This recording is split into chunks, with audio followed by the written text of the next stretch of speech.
తిరుమల తిరుపతి దేవస్థానం ఈవోగా పనిచేస్తున్నటువంటి అనిల్ కుమార్ సింఘాల్ గారిని చంద్రబాబు నాయుడు గారి ప్రభుత్వం అకస్మాత్తుగా ఈరోజు బదిలీ చేయడం రాజకీయాల్లో ఒక పెద్ద చర్చనీయాంశం అయిపోయింది.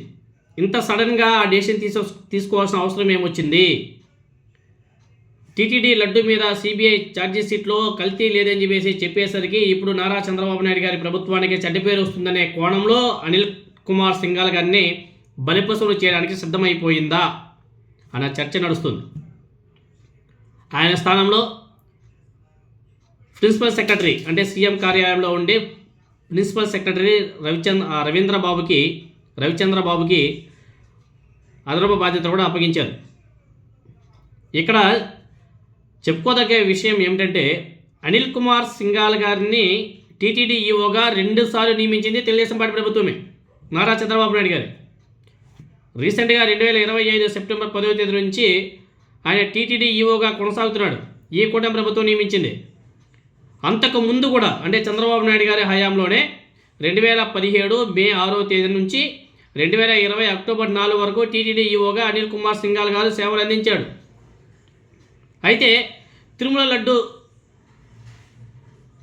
నెయ్యి వివాదం నేపథ్యంలో ఈ బదిలీ జరిగిందన్న ఆరోపణలు కూడా గట్టిగా వినబడుతున్నాయి.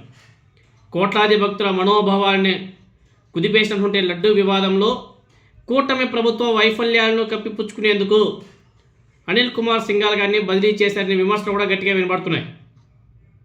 ఇప్పుడు ఈ వ్యవహారంలో అసలు బాధ్యత వహించాల్సింది ఎవరు?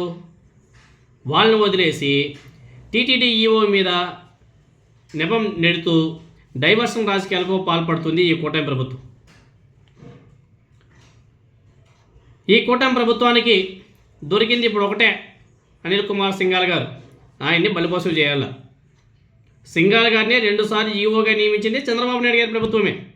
ఇప్పుడు అదే సింఘాల్ గారిని నెయ్యి వ్యవహారానికి బాధ్యుడిగా చేస్తూ బదిలీ చేయడం వెనుక అసలు ఉద్దేశం ఏమిటి అన్నది కూడా ప్రజలందరూ కూడా ఆలోచన చేయవలసిన అవసరం కూడా ఉంది. ఒకవైపు లడ్డు వివాదం మీద దేశవ్యాప్తంగా విమర్శలు వెల్లువెత్తుతుంటే మరోవైపు ఈఓ బదిలీ ద్వారా ప్రజల దృష్టిని మళ్లించే ప్రయత్నం చేస్తుంది ఈ కూటమి ప్రభుత్వం. మొత్తానికి తిరుమల లడ్డు వివాదం నేపథ్యంలో టీటీడీ ఈఓ అనిల్ కుమార్ సింఘాల్ గారి బదిలీ అంశంలో రాష్ట్రంలో